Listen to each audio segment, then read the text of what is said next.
Washington Journal continues. John Anderson, president of the Center for Voting and Democracy and former independent presidential candidate in 1980. Good morning. Good morning. I want to start off by asking you the question that we asked our viewers this morning.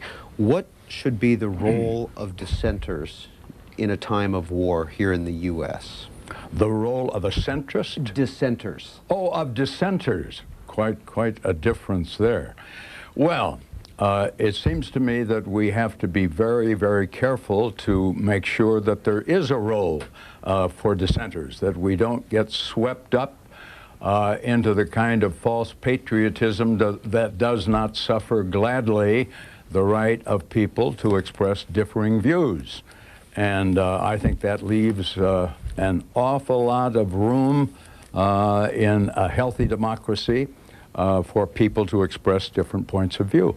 We also asked our viewers this morning what they thought about Arab American airline passengers being racially profiled before they board a plane. What do you think about racial profiling on? I have a high degree of sympathy for those who feel that you should not simply on the basis of appearance alone, which may indicate a particular racial background or ethnicity, that should be used to affirmatively put you in a category that is under some kind of cloud or suspicion.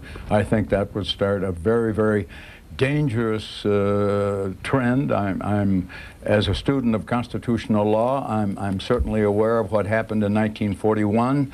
When literally hundreds of thousands of very loyal Americans were put in internment camps and judged on the basis of the fact that they had once lived in or their parents had come from Japan. So I think it's something to be concerned about. All of the papers have an article similar to this in the New York Daily News. Democrats eye Bush's ties to Enron, talking about the congressional hearings that were just announced regarding Enron. Do you have any thoughts on this? I think it's a legitimate subject for inquiry. The fact that there was a close relationship between Kenneth Lay and the Enron Corporation and people who are now in seats of power, that alone doesn't convict anyone of anything, because unfortunately, given the kind of system of campaign finance that we have, there are financial ties between members of Congress, House and Senate, between members of the executive branch as well, and important segments of business and industry. But particularly in view of what seems to be the indication that Mr. Lay contributed really vast sums of money to the Republican Party and to its candidates. I think that it ought to be looked into very carefully. The temptation will be strong on the part of the investigators to score purely partisan debating points, and I don't approve of that, but I think we ought to look into the whole role of Enron and how its stock went down from $90 a share to 26 cents. The relationship between business and campaign money, has it changed since you were in Congress? Oh, it's grown far worse. The total of campaign spending, of course, it's just gone out of sight. And unfortunately, that isn't the only problem, however, with the American electoral system. That may lead us into a discussion of other areas. We could solve the problem of campaign finance to the extent that the so-called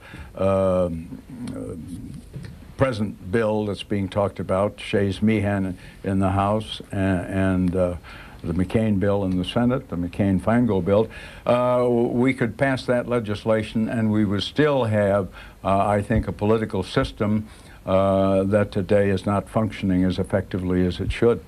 John Anderson is a former independent presidential candidate, Center for Voting and Democracy president, and also president of the World Federalist Association. Numbers are on the screen if you'd like to dial in and have a question or comment for Mr. Anderson. How would you grade President Bush's handling of the war in Afghanistan so far?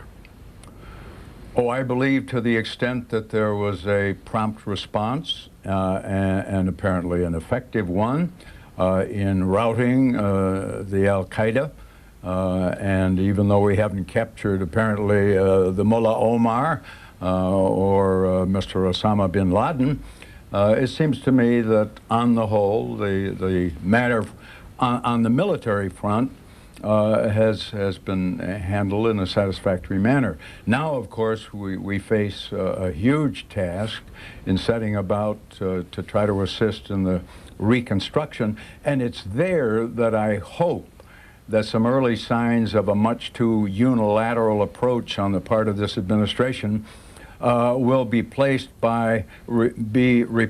by a determination to bring the United Nations more effectively into a key and important and leading role in guiding the reconstruction efforts. Why is that?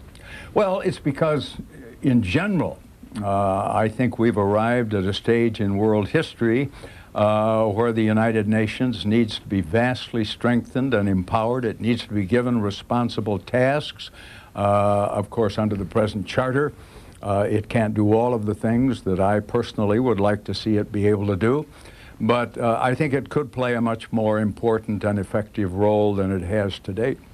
First call up for John Anderson, Rockland, Maine. Good morning. Good morning, Mr. Anderson. Good morning. I was particularly interested to call when I saw the organization you were affiliated with. I voted for you, incidentally, when you ran for president. But you pushed another one. Oh, wait a minute. I can't hear you, so I'm going to have to unmute my TV. Caller, you Okay, should now be you're able not. to hear him. You got to turn down your TV, caller. Why don't you go ahead with your comment? Very Okay, quickly. I'm sorry. I thought I would hear him through the phone, but I'm not. Okay. But you pushed another one of my buttons before we even get to that, which is about this issue of racial profiling. And I'm saying this also for the C-SPAN hosts there and for other C-SPAN hosts. I couldn't disagree with you more on that issue because I don't think it is racial profiling. It's terrorist profiling. The fact of the matter is that although certainly not all male Middle Eastern Muslims are terrorists, nonetheless, all 19 of the terrorists who attacked us are male Middle Eastern Muslims. And it is male Middle Eastern Muslims who have declared a holy terrorist war on us. So just as law enforcement agencies would profile a serial killer using such items as are applicable to that particular situation, it seems to me to make eminent sense that a terrorist profile would consider the top three factors, which in this case are race, religion, and gender. That is who the terrorists are. And I don't think people should be talking about whether in this case they support racial profiling or religious profiling. John Anderson. Well, I think when you have the kind of example we had recently of a member of the president's own security detail being refused passage on an airplane because of his appearance and the fact that the pilot didn't like his looks is still illustrative of the danger that I referred to in my original comment. We should proceed very carefully and not judge people purely on the basis of racial ancestry or color and so on. Lawrenceville, Georgia, on our Republican line. Good morning. Good morning, Peter and Mr. Anderson. Since I'll be coming from the right-wing perspective, I hope you'll let me have a minute or so to make my comments. I don't think this perspective is voiced very often on C-SPAN anymore. Mr. Anderson, I'd like to know which you think is worse for our system. Would it be political contributions from an American company trying to deregulate energy markets, or perhaps would contributions from the Chinese military be more damaging to our system? And Peter, I'd like to say something about C-SPAN while Mr. Anderson thinks about that. I think you ought to go ahead and since Mr. Anderson's here and is an independent, we should talk about the independent line or the others line on your program. And you might as well just name it other left-wingers, because it surely isn't drawing the libertarians or the rightists. It's most C-SPAN seems to be drifting further and further to the left, and this is the second campaign finance reform guy you've had on in 2 days. And, you know, if y'all continue to drift left, I'm more and more scared about the squelching of independent voices in politics, because it seems like everybody's trying to get rid of the independent voice. Thanks a lot. Thank you. Well, that's not really a question. That's, I think, a very biased and unfair critique of C-SPAN and the programming that it does. I happen to be for public financing. More than almost 30 years ago, sponsored with the late Morris Udall, a bill that would have provided for at least partial public financing of congressional campaigns. I'm mindful of the fact that a member of Congress once said to me very openly, you know, you can come to this body with the best intentions in the world and you get bought out by the system. He has long since tragically been proved only to be correct in that assessment. So I believe in public financing of campaigns. It should have been done a long time ago, and I would find the sources of campaign financing, the examples that you mentioned, both objectionable. Next call for John Anderson, Charleston, South Carolina, Democratic line. Good morning. Good morning. Hey, what I wanted to talk about was a history, and I do know that we do pay attention to history in the United States. And my comment is this, and I'd like you to comment on it. Since Herbert Hoover, we had a depression. Every Republican president since then has had recession, and so on and so on. Today we have a recession. What are they doing wrong, or is it just bad luck? We've had 33 years of Republican presidents, 20-some of them in recessions and depressions. Is it just their bad luck policy, or just what is it? Can you comment on that? I'm afraid it would take the balance of the hour to try to go back and give you a historical reprise of what went wrong in prior administrations, both Republican and Democratic. I happen to be an independent.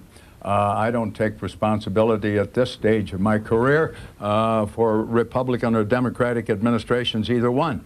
But I think that you fall into error, sir, if you indulge in the kind of analysis that simply blithely concludes that you're inevitably going to have recessions with one party and not with the other, or vice versa. John Anderson spent 20 years in Congress representing, as a Republican, the Rockford, Illinois area. Is that correct? Northwest Illinois. Currently president of the World Federalist Association. What is that? The World Federalist Association was founded about 55 years ago, right after the signing of the Charter, with the belief that the founders of the UN, when they expressed the hope in the Charter that it would save succeeding generations from the scourge of war, meant that under the provisions of the Charter it ought to be empowered and structured in a way that it could contribute effectively to peacemaking in the world. The World Federalists really are based on the cardinal principle that the way to achieve world peace is through world law. That to have world law, you have to have bodies that are capable of giving us world law, of administering, executing world law, and that's going to require a vastly restructured UN. We need UN reform of the Charter, and that's what the World Federalists are about. Well, let's tie that into the current situation. The Christian Science Monitors got an op-ed here by Peter Wallison, who used to work for the Reagan administration, in favor of military tribunals for the folks in Afghanistan, the al-Qaeda folks in Afghanistan. Well, I think that we have seen some real success in the ad hoc tribunals that were established by UN resolution, both with respect to Bosnia and with respect to Rwanda. And I personally would like to see those who offend the laws of war tried in an international tribunal. I believe that that would look less like something that was being done purely in the spirit of the victor exercising his will over the vanquished, but in laying the solid foundation for the kind of administration of world law that I think could ultimately give us world peace. John Anderson also served as a staff sergeant during World War II. Were you overseas? Yes, I served in the European Theater of Operations. Fresno, California on our Republican line. Good morning. Hello? Fresno, you're on the air. Oh, good morning, Mr. Anderson. Good morning, C-SPAN. Mr. Anderson and C-SPAN, I have a couple of comments and hopefully can get my questions in also. First of all, on these military tribunals, I think they are illegal and they should have, if in order to justify them, they should have ground rules governed by the laws of this country, and we as the public should be aware what those ground rules are. On the issue of profiling, racial profiling, very, very concerned, because when we board a plane and if we are not blonde, blue-eyed, or fall into the norm looks, are we then to sit there? I'll give you an example. Went on a plane, didn't have good service from a stewardess, and she almost made it feel like if I don't get off the plane, there's a security risk on the plane. And if I was a female and felt that, if an Arab man was sitting there and had a disagreement with the service that he got, or probably didn't get what he wanted a blanket and didn't get it, or the wrong seat, and if a stewardess so chose, she could make it into a security issue. Very concerned about the issue of the racial profiling. Thirdly, on the rights of the president to disallow dissent, you're either with us or without us. That's almost like a bully in a school. You cannot be friendly to this person. You're supposed to be friendly to us. And if you're friendly to that person, you are our enemy. That is the reason why so many millions of people choose to come to this country, because they can express their views. They can still walk out the door and not have a midnight caller at their door because they are in dissent with some opinion of the government. Okay, caller, we'll leave it there. Thank you. Very good statement. It's again not a question, really a statement of opinion, and most of what the caller said, I already, I believe, have expressed myself. I am opposed to racial, ethnic profiling. Paris, Texas on our independent line. Good morning.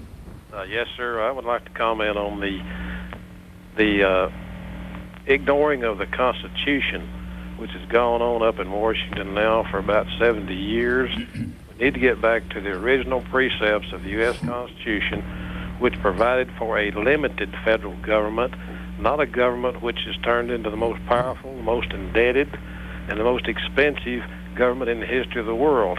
If we would get back to the Constitution of the United States, the subsidy parties, which is what the Democrats and the Republicans really are, would have to limit their regulation of everything, and they wouldn't be so apt to gather these big campaign contributions.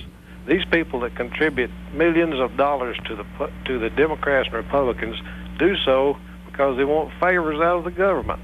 Why don't you, Mr. Anderson, talk about the need to restore the U.S. Constitution? Of course, I know that you're a globalist, a federalist, a one-worlder, so you won't talk about the U.S. Constitution. Oh, quite to the contrary. I teach a seminar in constitutional law and have for 15 years. I believe thoroughly and fundamentally in the U.S. Constitution. I think what you're upset about, my friend, is that we have today, in the name of stability, really created political stasis in this country. I would like to see a strong, new, independent third party. I believe that 20 years ago when I ran, 21 years ago when I ran as an independent candidate for the presidency. I believe today. And the Center for Voting and Democracy that I chair the board is not endorsing any particular third party, but they do stand committed to the proposition that when you get only about 51% of the eligible electorate in this country voting for president, as happened in the last election, when you have less than 10%, 42 out of 435 members of Congress were elected with more than 10% of the vote. They are now in a redistricting mode where they are busy carving up districts. In the words of Justice John Paul Stevens, we have legislators who are selecting their constituents rather than constituents selecting those whom they want to represent us. If we had strong, viable parties in this country, if we had an opportunity for the American people to vote their wishes and their will, I think we'd have a stronger body politic. We'd have renewed regard and respect for the Constitution that both you and I hold dear. Your work with the Center for Voting and Democracy, what are you promoting there? Well, two principal ideas. One I've already alluded to. We think that there ought to be the kind of fair representation where people who are of the same mind have representation in a legislative body in proportion to the numbers that they represent. In other words, that's proportional representation. It's an idea that goes way back to John Stuart Mill and a century and a half ago. In Illinois right now, the center is supporting a project that is trying to revive cumulative voting, which is a semi-proportional representation where you would create three-member districts. In other words, instead of electing every member of the House in that state from a single-member district, you would have multiple-member districts. There, if you had three people running in a district with 25% of the vote, you could elect one member in that district. You'd have more people represented. You'd have people then, I think, more enthused about politics and voting. The other idea that we believe is valid is something called instant runoff voting or choice voting, where instead of giving a candidate or the voter a ballot and the option of only voting for a single candidate, you could rank them in order. In the last election, if you were for Patrick Buchanan, you could vote him. Then you could vote, I suppose you would have voted for George Bush. And then if you wanted to go any farther, I guess you'd vote for the only remaining candidate. Well, there were libertarian candidates as well. But in other words, choice voting enables the voter to express a choice by naming more than one candidate. And then if nobody has a majority on the first count, you simply go back and have an instant runoff.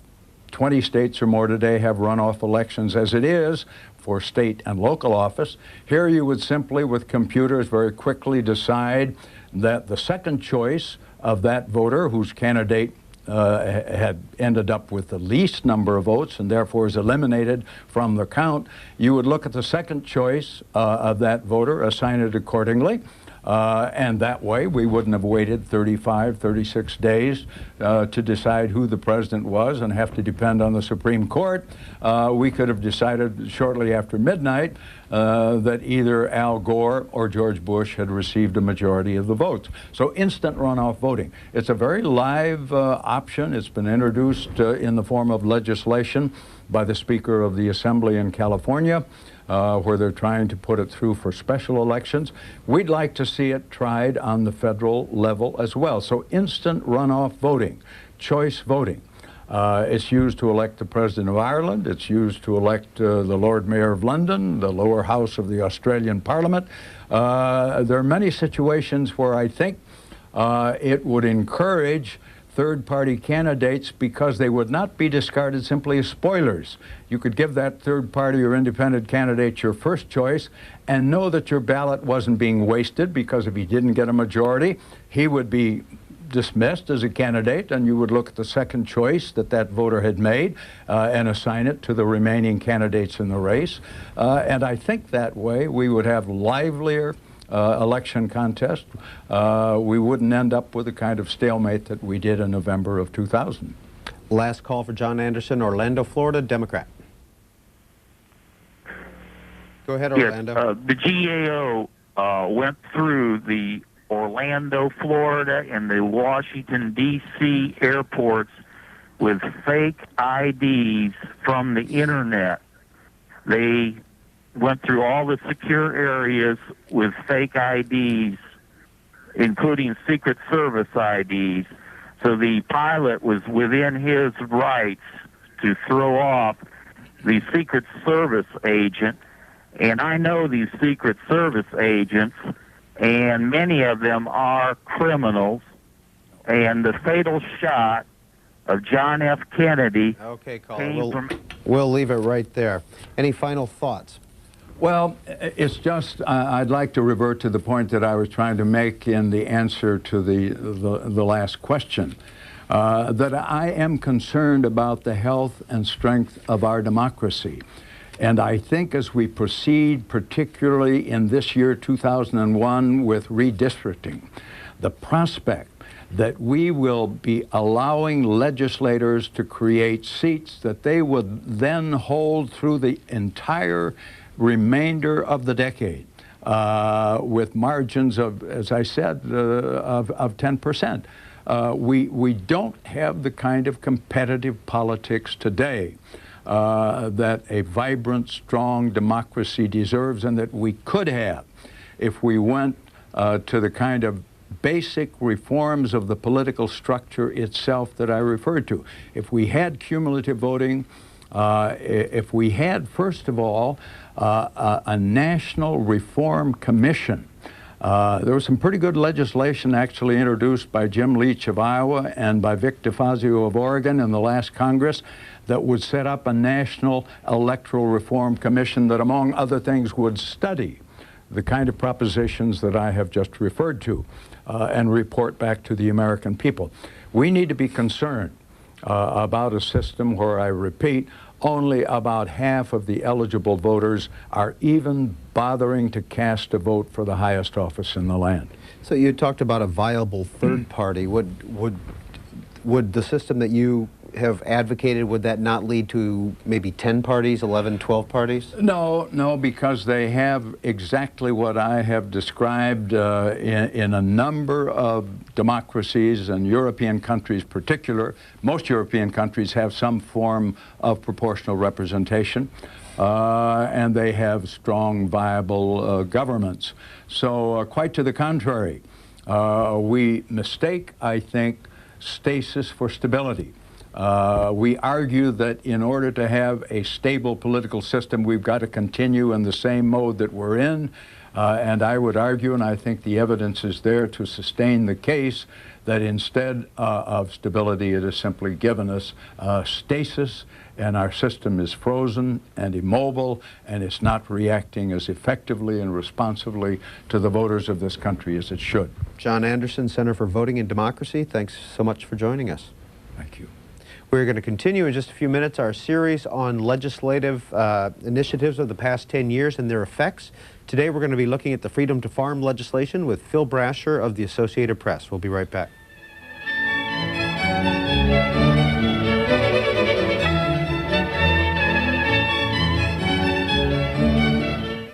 Join Book TV.